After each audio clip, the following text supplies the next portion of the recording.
I was telling some guy the other night something, and he's like, well, experience. And I'm like, what the fuck would you say maybe for? If I was a black man and I was telling you the police harassed me, would you look at me and go, maybe, as a white guy, because it didn't happen to you? Trust me, it happens. Just because you're not aware of it doesn't mean it's not happening every fucking day. Yeah. It doesn't mean my life's not impacted. Believe me, I would love nothing more than just to be able to do my art and do what I want to do. But there are huge impediments to that, and those impediments have to get the fuck out of my way. And the only way to do that is to make people collectively smarter. 10%. If everyone on the freeway went 10% faster, traffic would be really streamlined and everyone would be going fast. So I just want 10% more consciousness. That's it. Yeah. Not like meditation, not like you don't have to be like, you don't have to go read Young, you don't have to like do it, but just a bit smarter than you fucking were. Yeah. To reach up instead of going down. Whereas Hollywood always dumbs everything down for the masses. They're so classist. They call everything the flyover state. It's not New York or LA. They're so classist. And they just feel like they can throw slop on a screen and these pigs will eat the swill. Yeah. That's how they think of them. Yeah. And this whole idea of Hollywood being so liberal is a joke. It's liberal as far as it extends to gay right now. Yeah. And yet, when you talk to, I mean, obviously not you, but when you talk to people who work in the industry and they're like, oh, no, it's great and it's so liberating and I've had so much opportunity to do X and Y and Z, but only if you do it within What kind of job did that person have that said that? Sorry? What kind of job did that person have in the industry? No, that's what I mean. I mean, from the bottom up, you can talk to someone who's in set design and, you know, catering or, you know, because we're trying to give a, you know, proper right. No, and they're not going to be as fucked with. That's a fact. They're not going to be. Yeah. They're just not. So those are pretty safe jobs within the movie industry. Yeah. You're not going to get fucked with. But then you talk to someone who's been at Miramax or actresses get real fucked with. Yeah. No, and that's what you find. But they think they own you, and the whole thing, it starts in the negotiations. If a man and many men are negotiating, and women negotiating how long my breast can be seen on screen and what can be done to it, you are in fact a pimp. Yeah. You're in fact human trafficking. Yeah. It goes a lot deeper than what people think. Yeah, you can talk to someone who says, you know, I've been at Miramax for years and I've never seen anything bad, and if I did see something bad, I would call it out and I would do X or Y or Z. And then you say, well, actually, here's an accusation. What do you have to say about it? I can't talk about it. And then you think, well, yeah. Yeah, those people don't do anything. They're weak. People in this town are weak. Most people are weak. Yeah. And it's not our job to say, weak. We're not trying to judge. We're just trying to... moral fiber. Yeah, I'm judging. I'll judge. No, but you can. But I mean, and I think for me, yeah. And when my girlfriend was raped when she was 16, men walked by and she was screaming at them for help, and they kept walking. I find those people more culpable. No, definitely. But we, you know, from my perspective, just writing about it, it's not for us to. I mean, we might take a personal judgment. No. But you're not meant to take right, it. No, you're in a different, of course not. That's not how it's going to be written, but that's why the benefit of me is that I can. Yeah. But are you not worried about what the comeback might be from these studios? Or? No. I mean, what are they going to do to me if they haven't already done? Short of killing me. No, we're not killing you, but I mean, you know, so many people. They haven't already done. No, I'd speak to loads of people that say, you know, I'd love to tell you X, but I'm under NDA, and they wouldn't love to say. It's not just NDA. People can figure out ways to talk. They're just fucking scared, and this town breeds fear, so it's bred into them. Trust me. Every day, it's don't get out of line, little girl. Don't step out of line. Someone else is out the door. Everybody wants to be in this industry, so you feel like really lucky to have a position, and you know how many people want to be in it. Yeah. So you're like terrified of like displeasing somebody. And then I'm like, but that's not a free life. I can't live that way. Yeah. That's not a free existence, and freedom for me is more important than anything. More important than Hollywood, more important than anything. Yeah. Like to be a free human being with my own thoughts and doing what I want to do when I want to do it. I worked really hard for that. Worked really, really hard, and there was a heavy, heavy toll. I didn't think it was going to take this long to get here, and I didn't think it would exact that much blood, but it did. Yeah. But you know, it's okay. Also, one of the things I'm doing is showing women that it's okay to be angry. Anger is fucking necessary for change. You have to be fucking angry. You can't be complacent. It doesn't work. Yeah. And anger is only shown on screen as it relates to like a girl being jealous of a guy or getting in a fight with a girl about a guy, or you know, when women don't see their anger anywhere near to them in society, ever. Yeah. Tell me one time you got to see a real angry woman that was about something angry about like her own life on screen. Doesn't happen. It's not related to like some man fucking her over or some stupid thing. You know, it's like people need to be taught actually how to be angry. And then they're like, well, you're just angry all the time. You're like, yeah, that's it. I'm angry all the time. Asshole, idiot. Of course not. But when I think about it, I'm pissed off because I should be pissed off because it's fucking wrong. Yeah. And that's also another part of it is that I know I'm right. I know I'm right. And, you know, that's I'm on the right side of history with this. So what's next? And I'm on the right side of morality. You know, I figure out that Amazon thing, figure out how I want to deal with that. The book, finishing that up in March. I have an album that I'm doing that is really deep and really unusual and creating on a very galactic. And its brains can ways. It's very hypnotizing. So I do a lot of kind of like mass hypnosis. My book is going to be similar too. And there's a way to open people's brains to implant thoughts. You know, ways to do that. And I'm the daughter of a cult leader. Yeah. But I don't do it for any self-gain. I mean, believe me, it would be a lot better off probably not doing any of this, I guess. I don't know. Technically, maybe. Monetarily, yes. But I can't do that. But so on a kind of day-to-day basis. Yeah, that's all you can do. Sorry? Was it helpful for you to talk to somebody that went through it too? Yeah, but kind of trying to process it because, you know, you come from, very, I mean, a similar perspective, but at the same time, yeah, it's trying to gauge what, you know, what I went through in a financial market type thing without a name. And, you know, it's scary. It is yeah. Scary. But you have to, and you were brave and you did it. And that's what you have to impart to other people. Yeah, sure. That it can be done. And the more people do it, it's like Scientology. People never used to write about Scientology. They're terrified of writing about Scientology. Yeah. Because they're so litigious. And when Tom Cruise jumped on the couch, it made it like open season because so many people were doing it, they couldn't keep up with them and they lost it. Yeah. So it has to become something like that. You know what I mean? Yeah. But I have to get ready for a meeting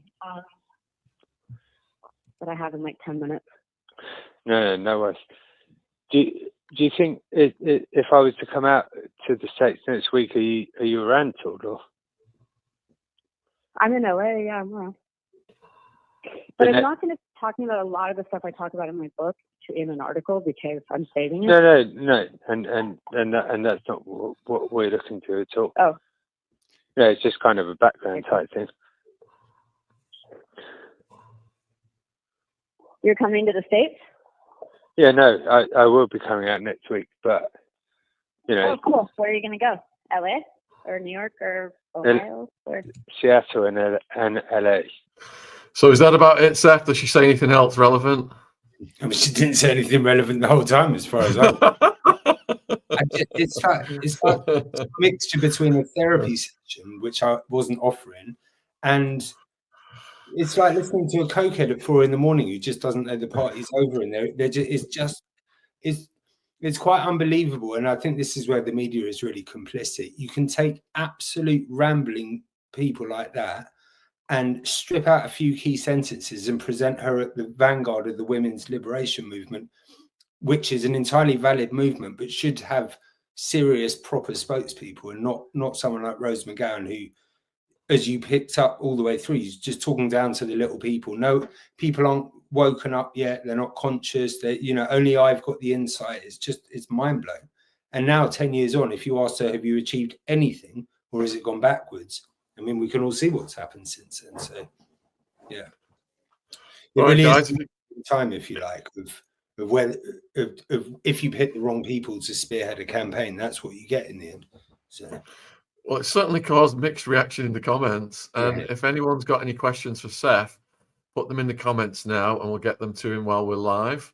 Seth was formerly with Black Cube, which many people find fascinating.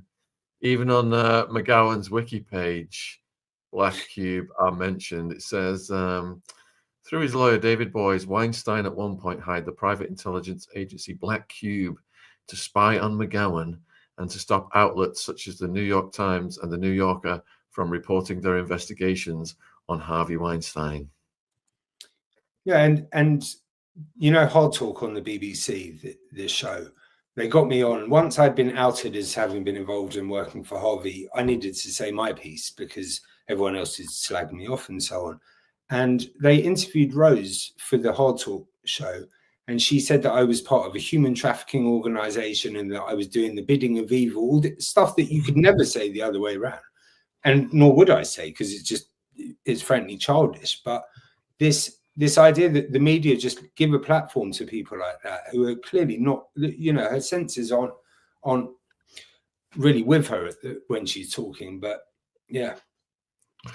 So there was 2 explosive emails that you sent me as well. I'm not going to put them on the screen because of the rules of YouTube, but I'll have a look at what they say. So we've got Harvey was using Dylan Howard from the National Enquirer to also do some digging for him and try and find out things about the people who were accusing Harvey. So that's what these emails were that we got. So it says, and this is from Dylan. Okay. I have something amazing, awaiting more details, but my guy spoke with Elizabeth A. She's a good talker. She would only talk off the record for now, but we're confident we have won her over. Eventually, she laid into Rose pretty hard, saying she would never let her kids meet her. People in glass houses shouldn't throw stones. She's used the industry to her own ends. It should say not needs, ends, and can't then expect to start complaining about other people, etc. Here's the killer. Rose was telling a very different story about herself, what went down between her, Harvey, and her manager at Sundance in 1997. And while she's not evil, she's a bad person, according to A. She also got Tarantino to sleep with her in order to get a part in Grindhouse while she was seeing Rodriguez at the time, which caused a lot of arguments, she said. Wow. So there's one. What's your commentary on that?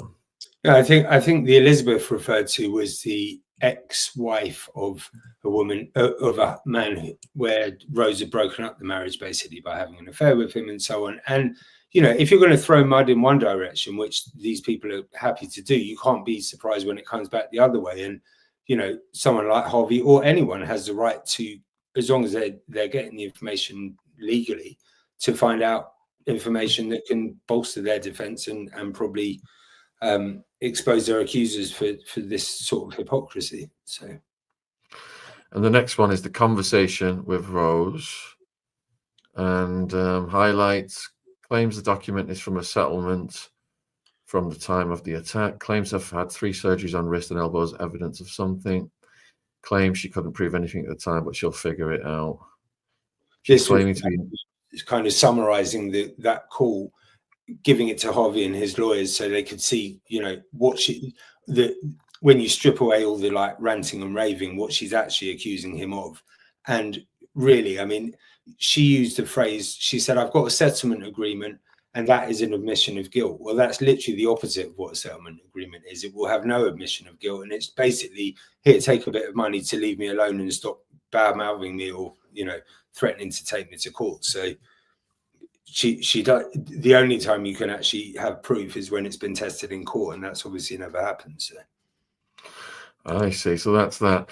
All right. So let's get over to the questions then, and we've got one here from, let's see, Carol.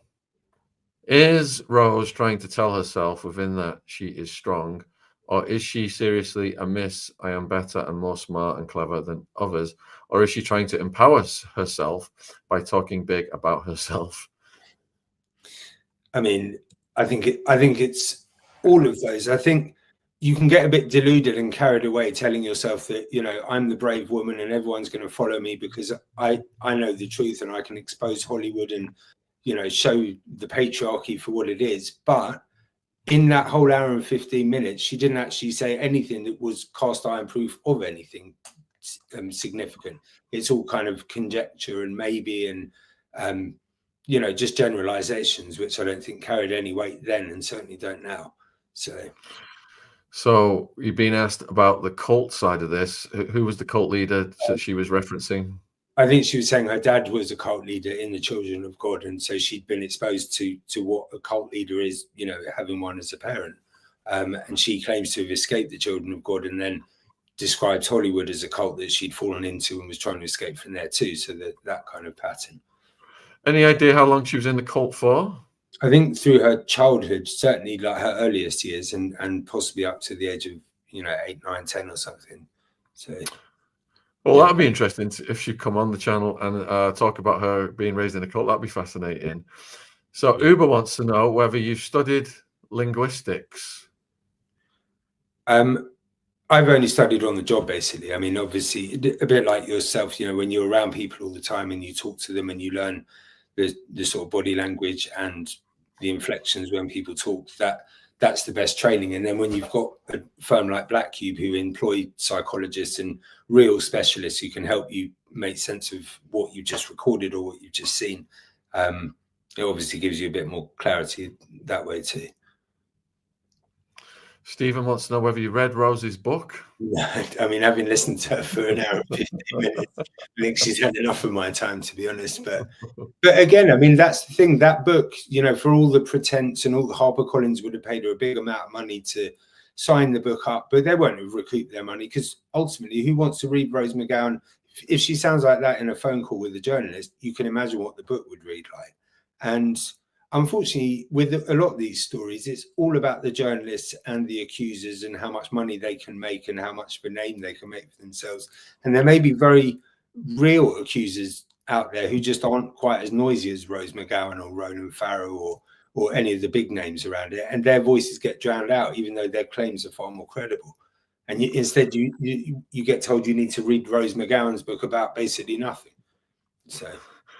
yeah. Well, she does have a hell of a lot of followers, so there's probably a few people out there who would read the book.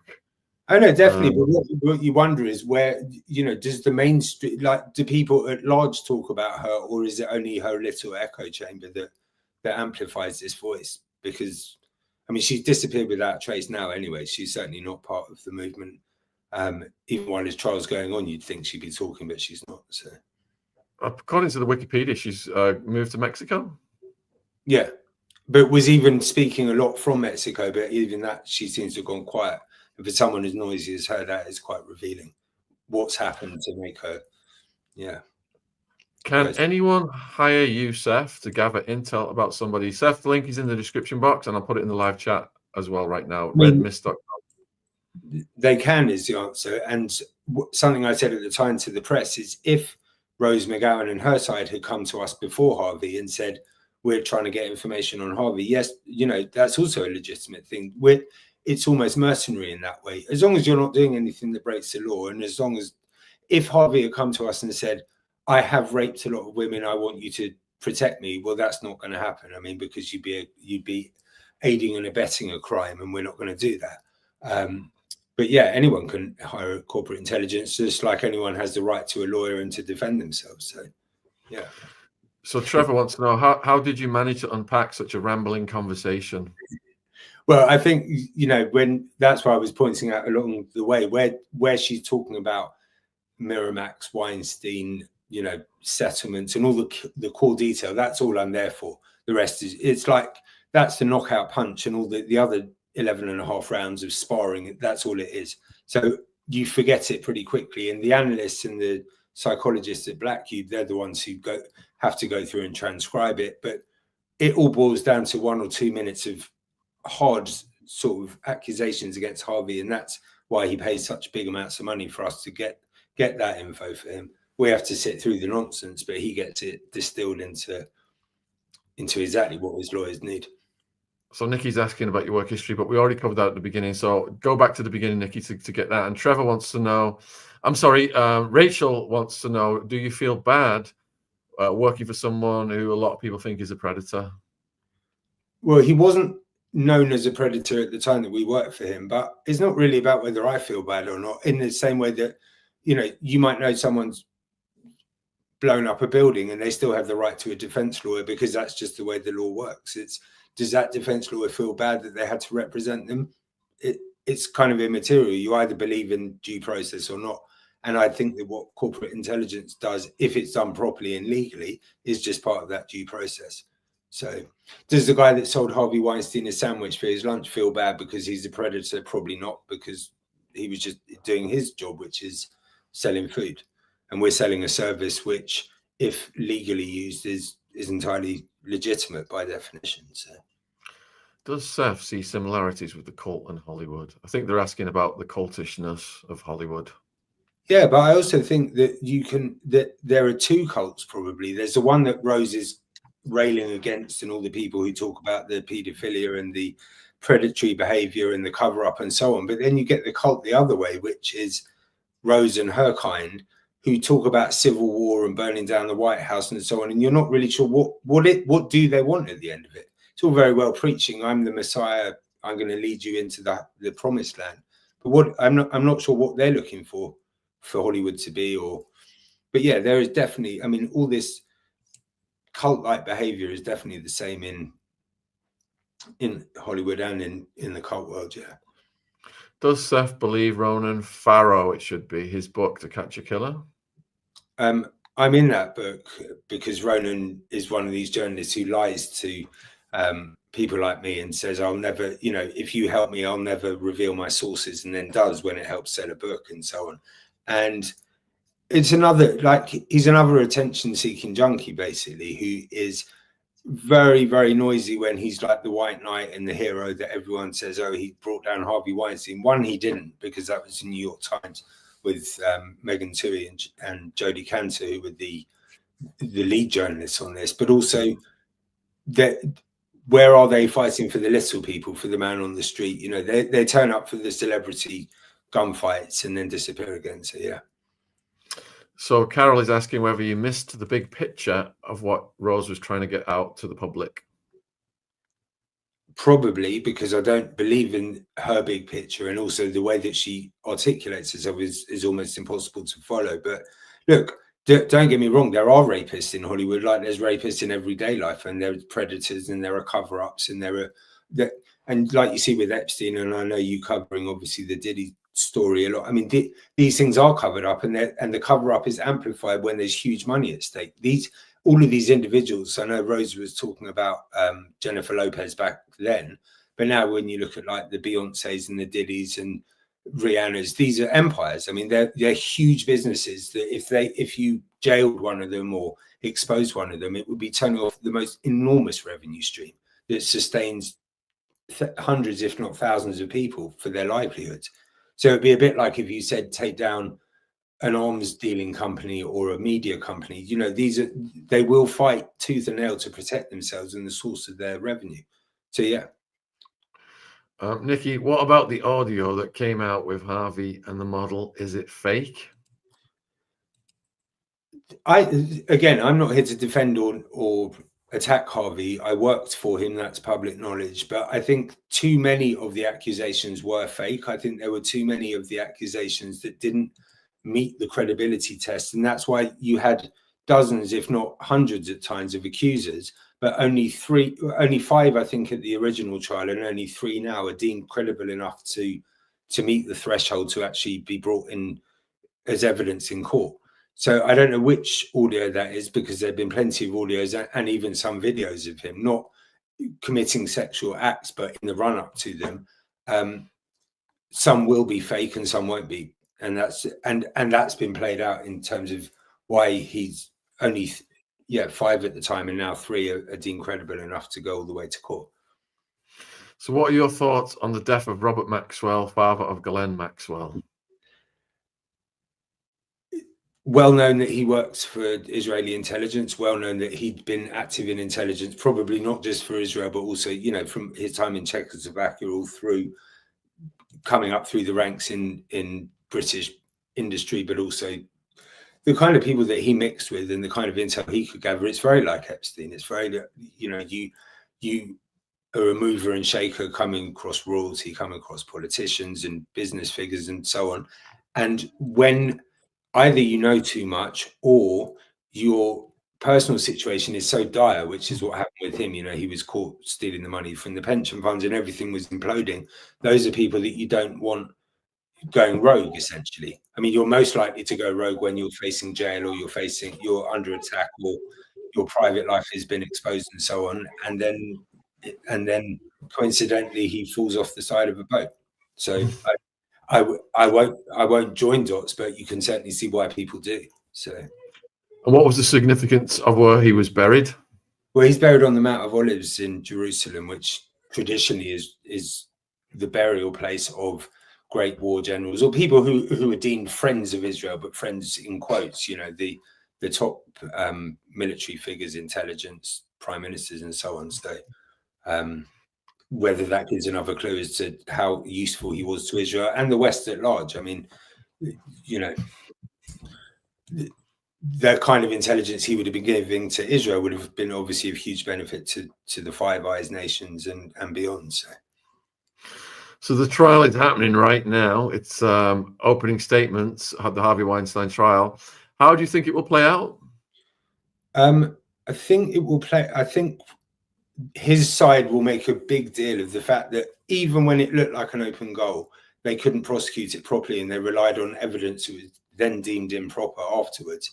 And I mean, to use the English phrase, can't organize a piss up in a brewery, this DA in their office. It's not, if it was so simple to prove that he was a rapist, why did you need to add improper evidence that collapsed the whole trial in the first place?